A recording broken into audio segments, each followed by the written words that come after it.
Hello, everybody, and welcome back to The Push with Nick and KP. I'm KP here. We've got Nick in attendance as usual with our Royal Rumble reactions video. So we're going to be going through everything here that happened this past Saturday at the Royal Rumble event in Indianapolis. We got a whole lot to talk about, the good, the bad, and the straight up ugly. So how about get started? Let's just dive in. Let's get into the mix. So first of all, we're going to be opening up with our conversation for the women's Royal Rumble match, which was the opening contest of the show.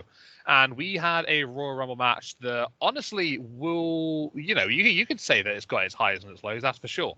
It was won by Charlotte Flair, returning Charlotte Flair that was announced, previously in advance, in a couple of weeks beforehand, building up with his vignettes on SmackDown. And I think to say that, people aren't surprised by this one would maybe be a little bit of an understatement. We haven't had a two-time winner of the Women's Royal Rumble match just yet. Obviously now we have, Charlotte Flair being the first to, be in that elusive club. I think I would have preferred a different winner for this one. I'm not completely against Charlotte winning, but I think there are other people that I would have rather have had win this Royal Rumble. But in terms of just talking about Charlotte Flair for the moment here, Nick, she doesn't need this win, does she? I think, in terms of what Charlotte can do, she can always come back into the company. She can, after a bit of time off, she can just essentially put herself into a title picture. We've seen her do it in the past. I mean, Ronda Rousey, she had a match on SmackDown. Can't remember who it was against, but she finished the match up. And then Charlotte just returned randomly from a bit of time off, and then just had a title match with her straight afterwards. That's just sort of proving how much of an effect she can have on the title scene. So, I mean, what are your thoughts on Charlotte Flair winning here? Do you think this was really necessary? You think she probably could have just gone through other methods to, head to WrestleMania and face either Tiffany or Rhea Ripley as things currently stand? Or what? Can you see some logic in this decision here? Yeah, as you alluded to, and I'm sure as most kind of felt similar. I don't think she needed it. Obviously, am I surprised by it? Of course not. A younger version of myself would have hated this and been annoyed, and probably would have put a sour note on the rest of the event. But now to a point where we've seen this formula time and time again. As you mentioned, this is what she does. She leaves, she comes back, she grabs the title. It's just, until she breaks the record, it's what she's going to do. And there's not much we can do about it. That being said, my biggest pet peeve for this is probably the fact that, it appears based on the post show that she's trying still to be a face, which that's my biggest pet peeve in all of it. She was just a heel, whatever. We hate her, good. It's what they want us to do. But with that being said, I think the matchups that she has to choose from now are both very intriguing.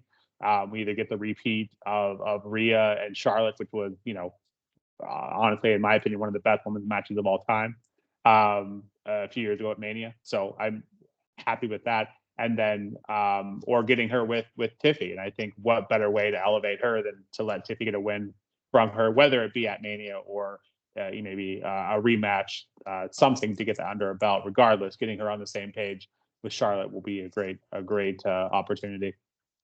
But yeah, not my ideal choice, I guess, is my overall takeaway here. But I guess let's pivot a little bit. What were the pros? What did you like? What you saw from here, from this match, and then we can go into the cons after that. So I think talking about the pros of this match, I think you got to highlight some names in particular here. I think a name that comes to mind immediately is Roxanne Perez, the former NXT Women's Champion. She had a tremendous Royal Rumble. Talk about making an impression on the main stage. She was number 3 in the Royal Rumble match, broke the record for the longest time spent in a women's Royal Rumble contest. I think it was 1 hour and 7 minutes, just over. So, utterly insane performance from her as an individual here.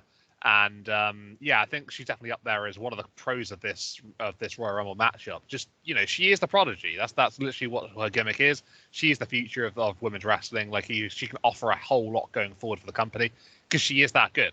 And I think, she had a tremendous showcase for herself in this Rumble. We're really, really happy to see her get the limelight that I think, that she will showcase for a long, long time going forward. Other names that I think I want to be putting out here are the likes of excuse me, or the likes of maybe some of the returns. You know, it's a Royal Rumble match. We like a good return. There were quite some shocking ones in here, some surprises, right? I think if you mentioned Trish Stratus, you know, she was here, she was involved. I didn't necessarily think that she would be in the Royal Rumble match, so that was quite a surprise for me personally.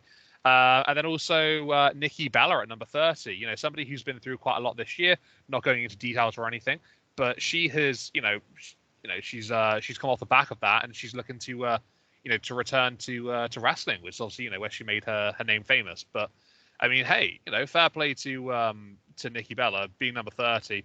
She, that's a hell of a number to get. So, you know, it's quite a position to be put in. But if she's going to be back around for a while, then I'm interested to see where she goes from here. But I was certainly surprised by it. I did not see that coming whatsoever. I was very, very shocked, and therefore I think that goes down as a positive for myself. But I think my biggest positive to take from this Royal Rumble match is the return of Alexa Bliss. I think, you know, we've wanted Alexa Bliss for a long time now. I think a lot of people have, and she's been away. She's obviously she had a child, maybe some extra complications after that. But it's good to see her back, you know, full bit of health, and getting a massive pop that, you know, she absolutely deserved to get. So it was nice to see that. She clearly enjoyed the moment, and it's great to have her back in. She wasn't in the Royal Rumble for too long. I think she could have been in for a little bit longer, but, you know, it's just great to have her back in. You know, the former goddess, I'm hoping, is what we're going to get again, but we'll have to wait and see. What about you, Nick? What are your positives regarding this Royal Rumble matchup? Yeah, for the sake of the video, I won't repeat everything, but yeah, I thought Roxanne, you know, breaking the record and going essentially from beginning to end. And, you know, although I mentioned in the predictions video, I don't like them doing that every year. Yeah, I don't think you can come up with a better person to do it to. Just absolutely killing it on NXT, and clearly, you know, right for the picking to bring up to main and any day. I would be surprised if she's not here by kind of that week after Mania. I would be shocked. Otherwise, why are we doing all this on main? You know, every time she's here, she looks great. And being runner up to Charlotte Flair, I mean, my goodness, that's quite the notch on her belt, so to speak. So I love that. Jordan Grace being there, we kind of hoped that she would be, and I think she did some impressive things. Here, I kind of wanted her to last a little longer, but I realized everyone can't last, you know, the whole match. But she definitely made some statements. And I actually thought I don't think I've seen anyone else mention this, but Sonya Deville, I thought, looked really good, really quick too. And obviously her stable looked pretty good as well. They were kind of dominant there at the early parts. I thought she looked good as well. Can't be mad about Bliss returning. That was an incredible moment. I kind of talked about this off stream here, but I think Nikki and Bliss probably flipping those numbers would have been helpful. Nothing against Nikki. I just feel like, you know, 30 should be a big entrant, and I don't think you can argue that Bliss wouldn't have been bigger than Bella. So that's my takeaway. But overall, yeah, I thought the Rumble was good, not great. So with that, I guess we'll turn over to the cons or negatives. And I think, you know, just the winner being as predictable as it was, and with Charlotte coming out and seeing the pyro, I think that's a bit of a dead giveaway. I think they gave it for one person on the men's side, maybe CM Punk. So maybe they did that to kind of throw us off the scent a little bit, but not having seen that yet, it felt super obvious when they gave her the pyro, and just being Charlotte Flair in the Rumble, obviously coming off a return, just felt like it was kind of the writing was on the wall, so to speak. I felt like the ending was a bit anticlimactic, especially if you compare it to that of the men's. That really drew that one out. Didn't quite get the same for the women's. The Nia Jax one was big for me actually as well. When they put up I think 6 superstars on the apron there on the outside, and then she kind of just came in and took them all out. I think that fudging the numbers, so to speak, it kind of felt like they were doing that with her. Obviously quite a few eliminations from her. I don't know. It didn't really set right with me. So that was something I didn't really care for. But other than that, towards the end of the match, there were, I want to say like 5 or 6 numbers remaining. And so I've kind of started doing it. I'm sure everyone else does this too, or maybe not. But you realize there's only like 5 participants left, and you're missing out on, Nia, Becky Lynch, Jade, seeing process of elimination, who could be this number and that. And it was down to like 3, and I was like, okay, so we must have, these 3, including Jade and Becky, and neither Becky nor Jade being in here was a bit of a head scratcher for me. If Jade's not healthy and or busy, that obviously that is what it is. But Becky not being in here really surprised me. But yeah, obviously I listed more negatives than positives, but overall it was just a bit predictable, and so I think that kind of weighs it down a little bit. But there were definitely pros and cons. But overall, I enjoyed this one. How about you, Kitty? What were your negatives for the women's? Yeah, the risk of not trying to sound like I'm being repetitive here, just going off of what you said, but I think the main thing that sort of like stuck out to me was the lack of Becky Lynch and Jade Cargill. I think so many people expected Becky to be in it. We've seen her on like promotional stuff for Monday Night Raw recently, obviously since going over to Netflix. So I think her return is somewhere soon. We all expect it to be here. It made a lot of sense. So I think maybe not having her there was a particular, a little bit of a head scratch, like you said. I think it's a great way to describe it. And then with Jade Cargill, we've obviously had this ongoing story with, who attacked her. She's been out for a while. Where's this going? Like, I feel like the train is starting to go off the tracks. So the steam isn't really rolling anymore. So, people are starting to maybe, I think at this point now, lose interest in the story. I don't know what's going on. Maybe it's something to do with Jay, like you said. Maybe there's an ongoing underlying issue, perhaps, or something not quite right is somewhere. But I think for many people, including myself, this was like an opportunity for us to maybe get a bit more understanding of where that story is going, like what's going down. And maybe her return would have answered a couple of questions. So, yeah, a little bit confused by that one, a little bit unsure. Like I said earlier, just Alexa, I think I would have liked to have seen her go a bit longer in the matchup, into the last like 5 or 6 women. That would have been ideal. And then, yeah, I did think I see what they did with that Nia spot with the 6 or 7 women on the outside, but I think the idea was good, but the execution maybe not so great. But I think the idea it did make sense. They want Nia to still be dominant, a powerful force, but I think it just looked a little bit clumsy and a little bit not quite what they expected, I don't think. But no, I think besides that, Charlotte winning, would have rathered someone else. She doesn't need the win. She doesn't benefit massively from it. But she's in the main event of WrestleMania, so she gets to go on to face champion of her choosing. Probably going to be Tiffy Stratton, I would imagine. That's going to be quite the interesting matchup. But then again, Charlotte and Rhea, they are 1-1 at WrestleManias in the past, so I guess there's a rubber match somewhere, possibly hidden amongst that. So yeah, I'd say they're my main negatives. I did forget to mention Jordan Grace earlier, so I'm glad you brought that up. I thought about it just after I passed it over back to you. But yeah, I quite like the Rumble. Not gonna lie, I thought it was a good one. And I don't really have any massive complaints, just like little bits that maybe just affected my personal viewing experience. So I can really say regarding that one.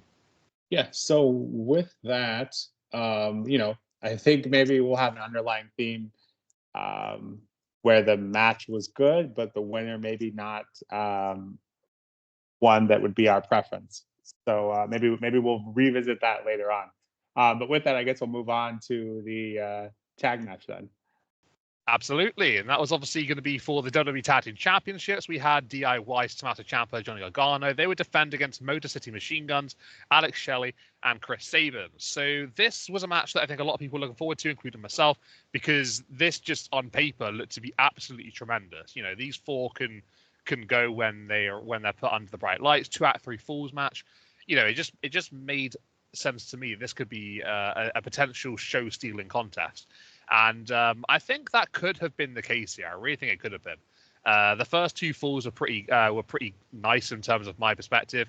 We had the first fall where Tommaso Ciampa and Johnny Gargano would be just completely amazingly smart in ring. Underlying tactics, whatever you want to call it. Just the way they went about their business in the opening 5 or so minutes. I thought they were absolutely phenomenal. They were brilliant. They were really smart about how they went through with everything, and they got that first fall pretty quick fashion.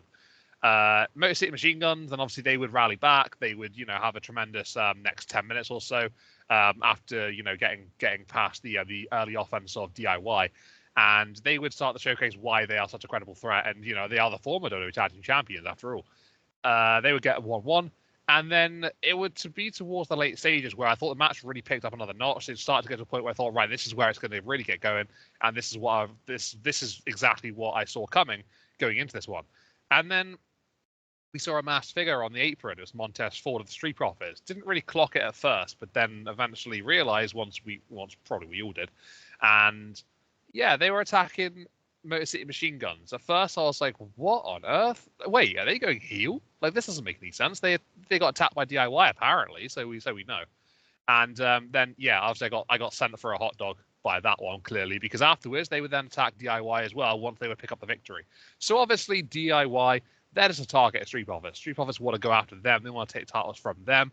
They want to get revenge on them. If MCMG had the titles, that doesn't really fit. So I guess it does make sense. But it definitely sent me a little bit confused towards those early stages of that initial interruption between the two of them. But hey, this match was good. It was good. It could have been better, I think. Maybe minus interference and whatnot. But I see where they're going with this. Street Profits clearly aren't done. That was never the case. They were attacked, so they're back and they're looking to insert their names back into the title picture. It does make sense. I get it. But interrupting a good match like this, I feel kind of bad for for the wrestling purists who wanted to enjoy it, like myself. So, but no, I liked it. It was still a good matchup. What did you think, Nick? Yeah, we're basically on the same page here. I think this might have been one of those cases where we gave it a little bit too much hype. Not to say, it shouldn't have had it, but I think, I kind of mentioned this in the predictions. I thought some other one of these teams, because they're really trying to build this division up and doing a great job of it, I might add. But yeah, and Street Profits, I think it could have been Los Garças and Pretty Deadly just as easily. But to have, all 5 of these teams actively playing a part in the story and this division is great. But yeah, maybe cut it a little short. Maybe they could have let them go, 5-10 minutes longer. But still an incredible match. And some of the mind games that DIY was playing with the fake tag, I'm sure that's been done before, but I can't think of an instance that's been done, that I can recall. I don't have the best memory, and maybe you've seen that one before, but that was great. But yeah, both teams, delivered, just maybe caught a little short. I guess we missed our ratings on the first one. So you feel free to go back and do that. I gave that one a 7.5 for the women, and this one I gave an 8.5. Again, what we saw was great. And I love that, the build and Street Profits look incredible, and I can't wait for them to get into all this actively on a weekly basis, along with the other teams I already mentioned. So aside for that, I'm thinking probably like a Mania match with all of them in there. Maybe some ladders, recreate what once was in the tag division. So I think the final picture, I think, is what had me kind of what I walked away with. And DIY, man, they took a beating. They took a beating in this match. Definitely earned their paycheck on this day. But yeah, the takeaway of just what could be, I think, is what left the everlasting picture in my head. So yeah, give this one 8.5. Yeah, you summed it up there pretty much how I would go through it as well. I think we wanted a bit more from this. Like it was almost there. Like that. Like I think just based on what you said earlier about the fake tag. Genius, absolutely brilliant. Like just some of the stuff that I think DIYs they can sort of bring to the picture here. And you mentioned about the other tag teams being involved here. You just compare the tag team division on SmackDown to that of on Raw. Raw have just, I don't know what they're trying to do with the tag division, but they've just done such a honestly terrible job of building the division as a whole. Whereas SmackDown have the complete opposite thing. They've built this division that seems to be sort of like rotating around the titles, and they're all sort of challenging each other to step up. And I think that's just a credit to how things are working on the blue brand right now with those tag team championships. And with DIY, Street Profits, MCMG, the top 3 teams involved here And then you've also got the likes of Los Garza and, like I say, Pretty Deadly, who are also involved as well on a weekly basis. So it's just so chalk and cheese how the situations are here between the rosters on the same company. It is kind of crazy and wild.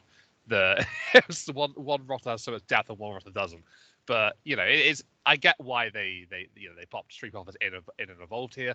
It does make sense. But yeah, we could have had something a little bit greater from this one. I gave it an 8 out of 10. I did enjoy it. I did. There are some great moments in here. In bits of creativity, whatever from DIY and MCMG just doing their magic as always.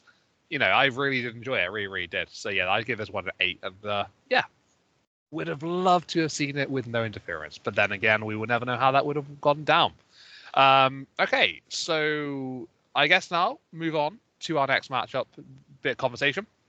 How about we talk about what followed that contest? It would be the ladder match for the WWE Undisputed Championship. We would see Kevin Owens going into this one, putting his gold on the line against, I want to say Kevin Owens isn't his gold, but he wasn't technically the champion, so you take that as you will. But either way, ladder match, you got to grab both championships to win. They were the official rules of the contest. And the bell wouldn't ring until Cody Rhodes eventually did grab the Winged Eagle title as well as his own championship too. Cody Rhodes with a win here. Not overly surprised by the result. Kind of expected it. But the way that the match went down, maybe not so much expected how it did go down. It was quite brutal. It was quite the good watch, actually. I very much enjoyed this one. It was hellacious. Both men really sort of like went to the limit to really push the other one to absolutely end them. It would be Cody Rhodes in the end, hitting that Alabama slam off of the announce table through a ladder at ringside, and that would be the job done. Kevin just laid out an absolute mess. The image was quite crazy at the end with just blood all over his face. He looked completely scratched up and completely torn apart. But no, it left a lasting impression. I think the image of Cody standing above as Sammy and Kevin are going to be are looking. Well, just sort of like down and flat. I think that image is going to go around for a long while. So I think it's quite a memorable moment, that one. But Sammy's involvement here, I mean, I get it. He was checking on both men just to make sure that they're okay. He did nothing more, nothing less. It's a little odd, not going to lie. I don't know. I was a little confused. I think if he was out there, he could have done something. I don't know what, but it just felt like a fan that had sort of like jumped in and just wanted to make sure both men were really cool and all right. But yeah, I don't know. It's a bit of an odd one, but yeah, the match itself was great. Fantastic display of just pure chaos from both men. And that was what I think has been missing from Cody Rhodes in this current title reign. He hasn't really showed a lot of depth when, his challenges have been coming towards him. He hasn't really been stepping up as sort of like the way I think he can. But this was perfect. This is exactly what he needed to do. And he needed to show that next level of intensity, the next level of aggression. And he did that against Kevin Owens, somebody that was a very personal feud between the two of them. I think that's probably over now. I can't see Kevin Owens being in a position where he's going to be healthy to fight, logically for a little while now. So I think Cody can probably move on to whatever's coming up next for him going into WrestleMania. But hey, what did you think, Nick? This matchup? How much did you enjoy it? Did you like the the hellaciousness of it? In terms of obviously, all the ladder play. I thought it was pretty good, but what did you think, man? Yeah, I too thought it was an incredible match. I try not to get, a lot of people don't like spot fest, and so I kind of weighed this one in my head. Was it a spot fest or was it an actually good match? I feel like because of the story they've been telling, I don't feel like it falls in the spot fest, but there certainly were plenty of those. And similar to DIY, both of these guys absolutely earned their paycheck here. And yeah, that last spot, and there was obviously many spots where you both kind of you could feel the pain through the screen for sure. Both of these guys, how to be feeling it. But yeah, as you mentioned, definitely not a surprise in the winner. But this story, in my opinion, is the best one that Cody's been involved with since he's left the Roman feud. How much of that you want to put on KO? How much you want to put on Cody? He let everyone else make their decisions. But that's an incredible feud, and it wasn't an insane thought to think KO maybe could win. He at least had a chance Whereas with the previous matches that Cody's had or his title defenses, I think we were all pretty confident that he wasn't going to win. So just putting us in that state of mind, I think is a step in the right direction. And I gave this match a 10 out of 10. It was incredible. His best defense, his best storyline. I think Cody is at the top of his game right now. As for discussions on Cody's character, I've seen a lot of that floating around, and I think you and I kind of maybe have different thoughts on this. I feel like there's a difference between him making a statement with what he did with KO, like, hey, you made me do this, you made me go here, which is good. I think we both can agree he definitely needs this with his character. He needs a little more edge to it. But there's also talks about, are we moving in the direction of a heel turn? And I feel like had Cody won the match, left Cody KO where he was, and walked away, celebrated, but with all the medical attention being over there, and him still just like openly kind of, gloating about it. And then the icing on the cake, going over there and standing on the announce table, standing over KO, clearly like is not in a good way. That to me screams that he's at the very least pushing the envelope of a possible heel turn. I don't think a lot of people will complain, other than maybe WWE officials and that the merch sales. But I think a lot of people would love to see that, and I think I feel like he's kind of been flirting with it for a while now, and I think it's needed. We talked about this tons off air and whatnot, but the pure baby faces just don't work anymore. So curious to get your thoughts on that. And on the Sammy bit, it was strange because you remember how this feud started out. KO and Cody were friends or whatnot, and this was Cody doing KO a solid. Here you go. Here's your title match. And so, but that was a long time ago. They've been battling and feuding for a while now. So for Sammy to come in here and still kind of try to play the middleman was an odd concept to me, and I'm not sure what their end game is with that. To me, I think he should have just stuck with one of them, and clearly KO was the one, and he kind of did. But I don't think he should have showed any emotion towards Cody at all. I think that just kind of makes him look a little silly. So yeah, curious to get. Before I kind of thought we were maybe going to KO and Sammy doing that story again, which I personally have no complaints with. If neither of them are going to be involved in a title picture, and as you also mentioned, I don't see Cody and KO continuing after this. Honestly, I would be surprised if KO is back within a few weeks. He has to be hurting. But yeah, this was my match of the night actually. I loved everything about this, and just the Sammy part was a little weird, but everything else was absolute gold for me. I'd agree with that. I think this was personally my match of the night as well. And to make a little bit of a joke, this being the main event, being the last thing that I want to remember from the night, I think it was a pretty good thing to end on.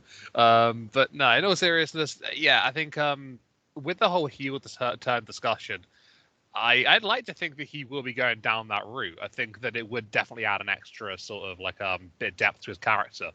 And I think he needs it because I don't know so much about, pure baby faces maybe never working anymore, but I feel like it's harder to get them to work, that's for certain. And he seems to have some sort of effect on people, as to, people gravitate towards him. They like him for everything that he's done so far. But yeah, personally, I just haven't really seen it up until, now. I think this has been my most enjoyable match of his since he came back since he came back to the company. I think that's quite a testament to how good this match really, really was. But I mean, I liked it. The way that he was just stood over the announce table at the end there, just staring down. I thought that was badass, and that's the first time I've really been able to actually describe Cody Rhodes as that since coming back. So obviously his pec, torn pec, obviously that's another thing. I think at the time I thought that was maybe a bit stupid for him to do that, but I guess it was sort of badass as well. But no, this was badass on a different level. This was like from an actual storytelling standpoint. You know, I've just been through this for you, and now you're like that, but I'm stood like this. I think that just was a really cool moment, and I really did like it. Not to throw any shade, to his recent matches or anything, but that was just a really cool moment, and I gotta give respect where it's due for that one personally. But no, this was a good feud. I really did enjoy it, and it's definitely, like you said, it's been his best one since Roman, since defeating him. But yeah, in terms of the match and rating wise, I think I would give this one a 9 out of 10. I thought it was cracking. Obviously, deep down, I would have rather Kevin won, but I get it. I get why he didn't, and I understand that, Cody's obviously going to go on to WrestleMania, and he's going to defend against someone in a big way. I don't actually know who at the moment. I can't quite figure it out right now, but yeah, there's a big match approaching him for him.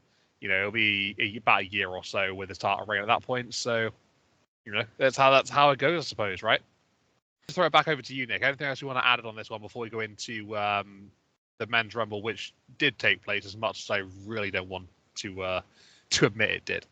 Yeah, I don't think I have anything else on this one. I might have rambled a little bit on that one, but yeah, I say let's go ahead and move on to what will probably be the bulk of the podcast, and hold on to your seats. This one may get a little bumpy, but let's talk about before the length of this part of the discussion comes up. Let's talk about the pros. Let's talk about the pros of what we liked, and then we can get into the negatives. The pros for me, I think the biggest pro for me is probably Braun Breaker. Just every time we think this guy can't get elevated anymore, he does. He continues to show why he's in the position that he is. His spot with Speed was incredible, and you could just hear the whole crowd, that breath kind of get taken away, like, oh, that looks so painful.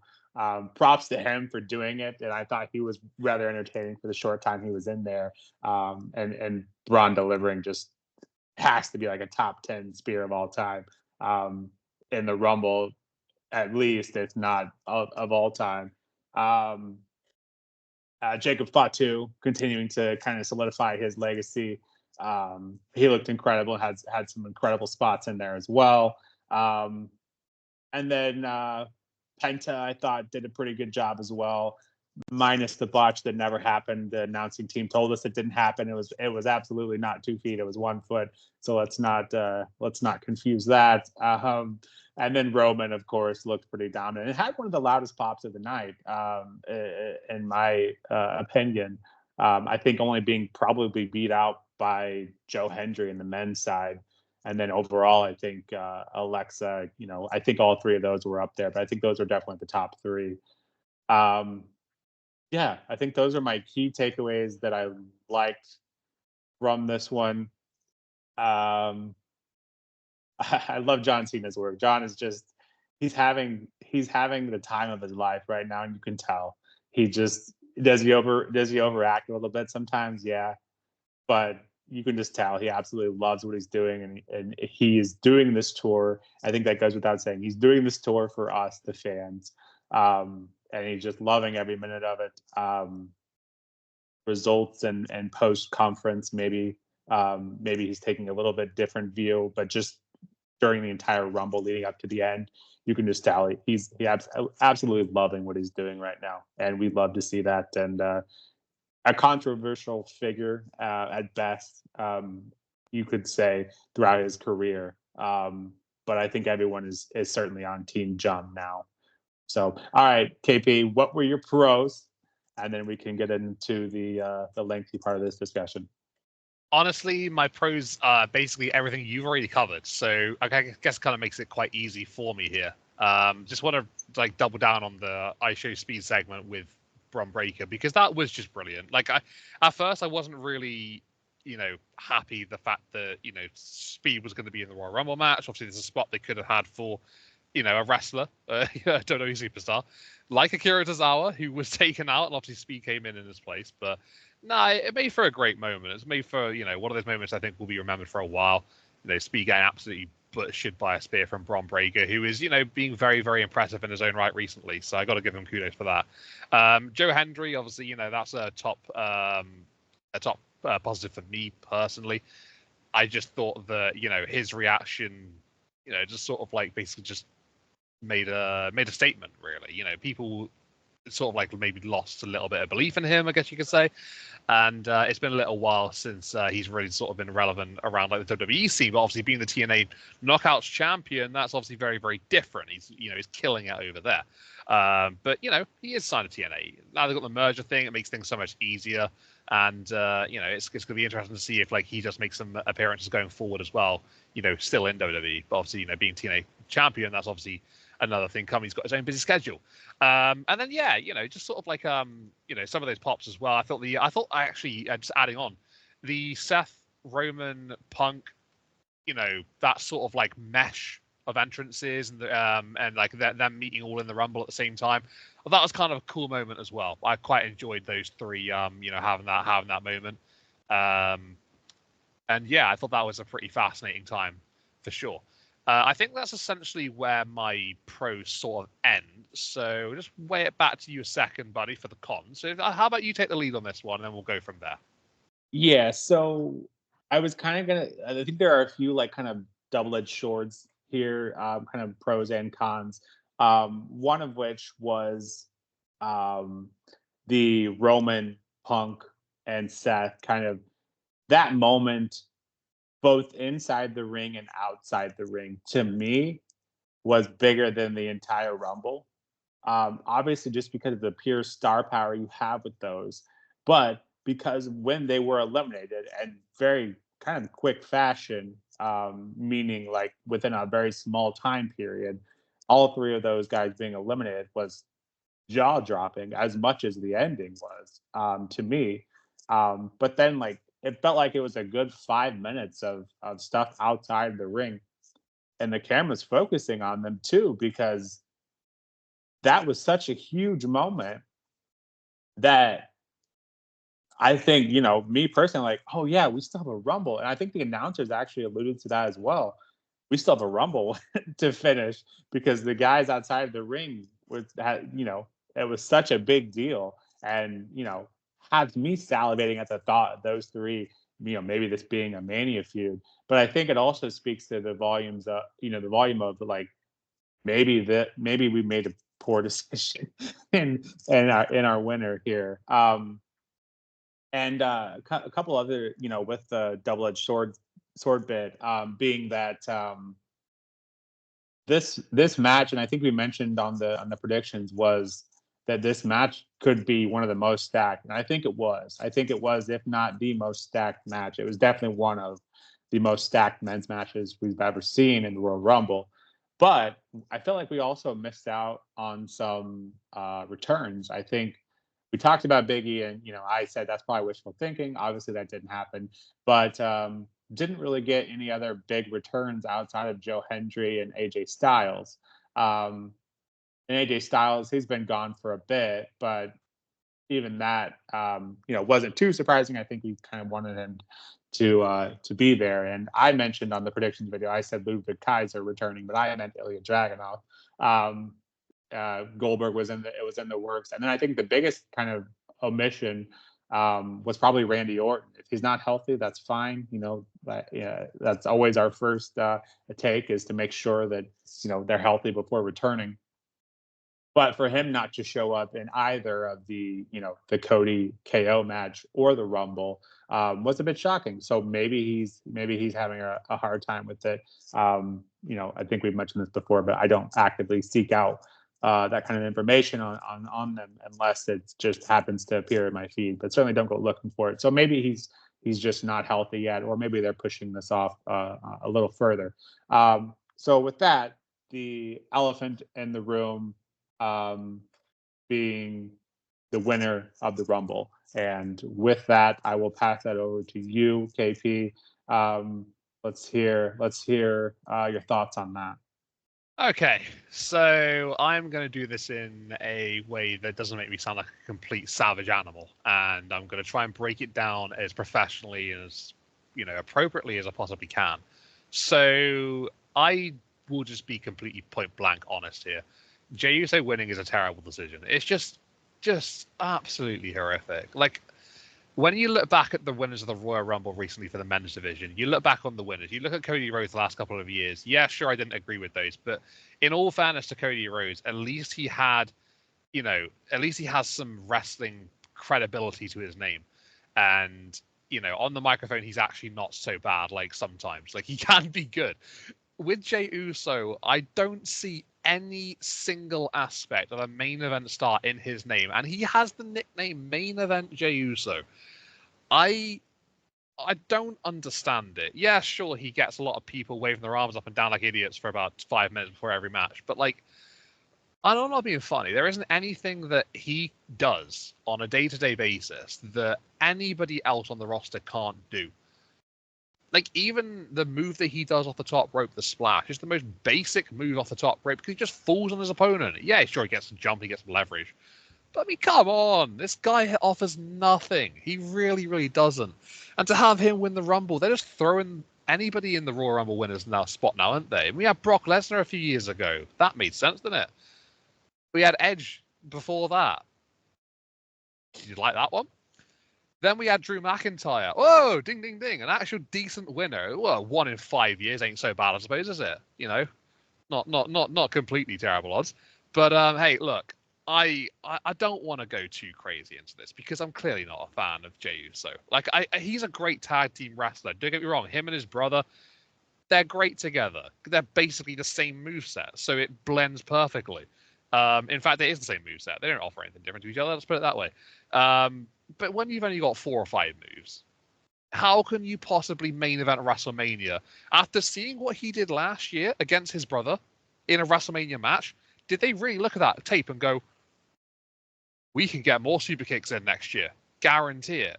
But this time we'll set ourselves a challenge. We'll just go one of them and we'll make him do double the load plus extra against Gunther, because it's going to be Gunther.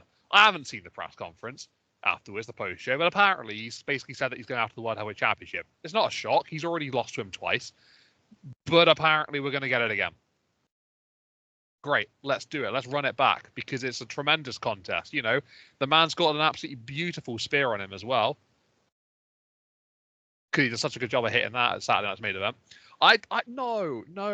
No. It's just like, when I saw it was the last 2, John Cena and Jey Uso, I couldn't help but think they're not giving it to John, are they? They're going to have Jey Uso win. And they actually have the audacity to go through and do it. I just don't understand it. It's just such a god-awful, terrible, half-baked decision that they've just gone on because the people like yeeting. Really? They base it on freaking yeeting. It's actually a meme. Like, WWE in 2025 has turned into a freaking Netflix meme at this point. And it's literally spearheaded by the clown on the right-hand side of the screen here. I think this is one of the worst Royal Rumble winners of all time. It possibly even the worst. At least Brock Lesnar had some sort of star power to him. This guy is awful. He's absolutely horrific. He's just the worst. And I will not watch a single segment with him until he loses his inevitable championship that he's going to get at WrestleMania by defeating Gunther. I actually can't. It's a joke. It's actually a freaking travesty. And don't get me started on Drew McIntyre. I'm a big Drew McIntyre fan. I think people will know this about me by now. But I mean, his elimination for the Rumble, what on earth are we doing? This is a man who had a killer 2024 in one of the hottest feuds going with CM Punk. He was on the losing streak of that one. I wasn't particularly too happy about that one, but I could let it slide because Punk was on the rise. Fair enough. But really? We're having him eliminated by Damian Priest. So Drew's not going to get a big thing going into WrestleMania. He's going to get some subpar match with Damian Priest that no one's going to remember because it's going to mean nothing. Unless they turn things around here. I mean, I'm open. I'm open to them turning things around somehow. But that looks like the direction they're going to be going in. I really hope it's not. I hope it's like a little bit of a filler and then Drew goes into a title match. I can't see that happening now. I think it's done. He's not going to get Cody Rhodes, is he? He's not going to go up against Gunther because Jay's got that spot. Great decision, by the way. But yeah, I just No, I just don't get it. There are 27 men I would have rather have had win this Royal Rumble match than that prick on the right hand side of the screen. Man. Okay. I think I'm done. All right. Well, I did not hear very much that I disagree with. So maybe we're in the minority. What my hope is that they're not doing this simply because of merch sales. But at the end of the day, it is a business. But you have to know, and we like to think Triple H does, know the product well enough that merch sales will not carry the product in terms of what we're seeing on screen. You know, there and so therein lies if that's what they're doing, if they're just doing it because merch sales are really high. Because clearly, I agree with you. His moveset is limited. Um, and it just I don't think 27 other people maybe I wouldn't go that far as far as being deserving. I agree with most everything that you're putting up about Jay. It just felt like any other person. And again, the three guys in Roman, Seth, and Punk being outside the ring felt bigger than the winner. So I didn't feel a lot wrong here in terms of what you've said. And putting him back, if assuming he's going up against Gunther, we've already seen that match twice. It, it to me, you know, this reign of Gunther hasn't been incredible by any means. Not lighting the world on fire in terms of his matches are all great, of course, but it hasn't quite lived up to my expectations, at least. So there's that. But to think that Jey Uso is the one to take it off of him after already losing twice, I don't know. I guess they're banking on third time's a charm then. But yeah. This one left a bit of a sour taste in my mouth. And John Cena's reaction, being completely shocked was kind of mine. My jaw was on the floor. I didn't think they were going to do that. But yeah, I guess we'll see. We'll see where this takes us. And we'll go from there. Who knows? Maybe they have something else planned. Me personally, I think him going after Cody would be better. Just because and keep in mind too, him winning the Rumble and going after whatever champion doesn't mean he's going to win. Granted, I think we both can agree that he shouldn't be main eventing, but he doesn't have to win, and so maybe he won't. Um, it's not a guarantee, so maybe we don't have to deal with a reign. And yeah, I guess that's all I got on that one.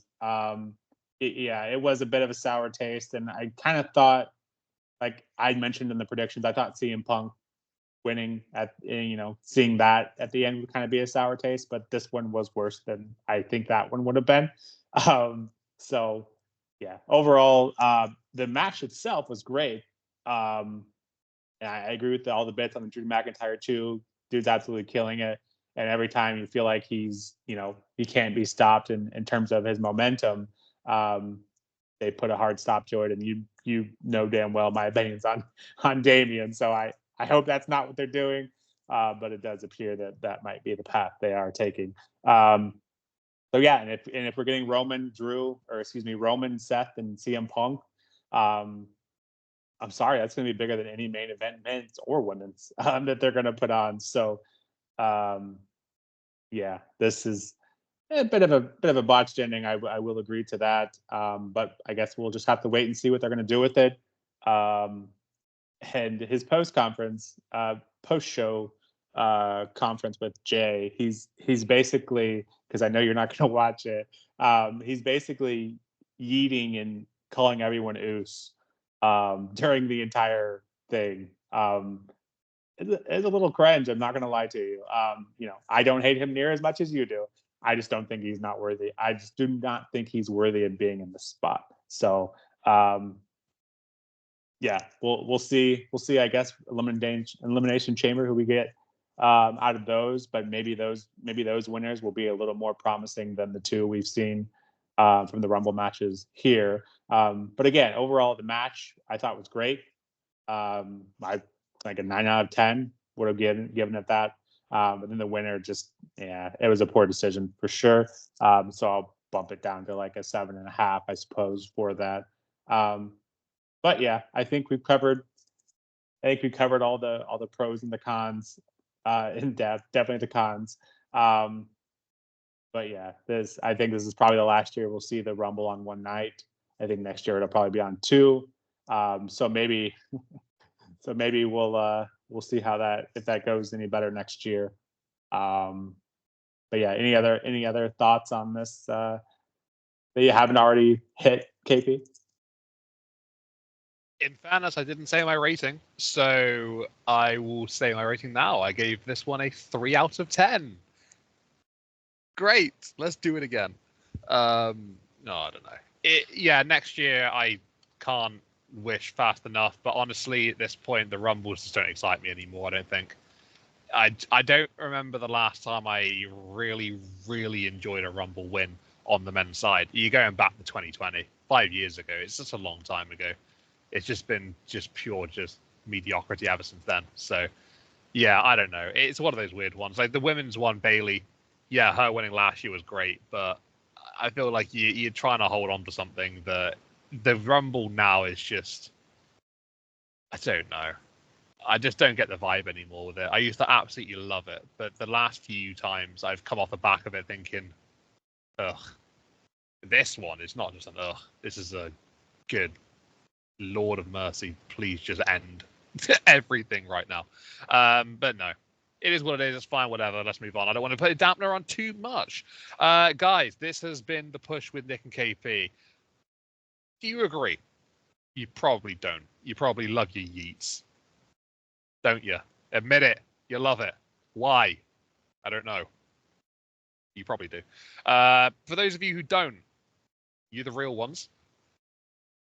And keep it up, because this is horrendous. This is actually horrific. But hey, it is what it is. No problemo. We move on. We'll be doing more videos. We're back. We have returned. And this is just a blip on the road. That's all it is. We're going to be pushing forward. We're going to be getting some more positive outlooks going forward. I'm absolutely sure of it as we head into WrestleMania season, because that's what it is. It's WrestleMania season. Come on. Let's bring the energy up, bring the hype up. And Roman, Seth, and Punk are probably going to absolutely tear that house down when they have that triple threat match, if that does take place. That could be the biggest title match. No, the biggest match in WrestleMania history that isn't a title match, you know? It could be up there for sure, maybe even in that conversation. So, I mean, hey, look, that excites me. That really, really does. That's a big positive that I'm taking away from this Royal Rumble match, and we'll go from there. But yeah, I mean, I don't really have anything else to offer, Nick, in terms of the show itself. I think I've definitely vented my frustrations, and I've highlighted my pros here and there. But what about you? You got anything to quickly add on before we do close this one out? Yeah, I can't disagree. And I think we mentioned that in our predictions video as well. The last few Royal Rumbles haven't given us results that we would call favorable. But yeah, the push is back. We'll continue to push forward. Good news is tonight, we have Raw. We can get that taste out of our mouth a little bit, maybe. See where they're going to take us. See what we're going to build up for Elimination Chamber. Like a month away, exactly, less than a month, just under a month. So yeah, we'll see. This is supposed to be the best time of the year to be a wrestling fan. So yeah, I think we'll move on, and we'll see what they're gonna do. Trust the process. See how we can make this one a little better.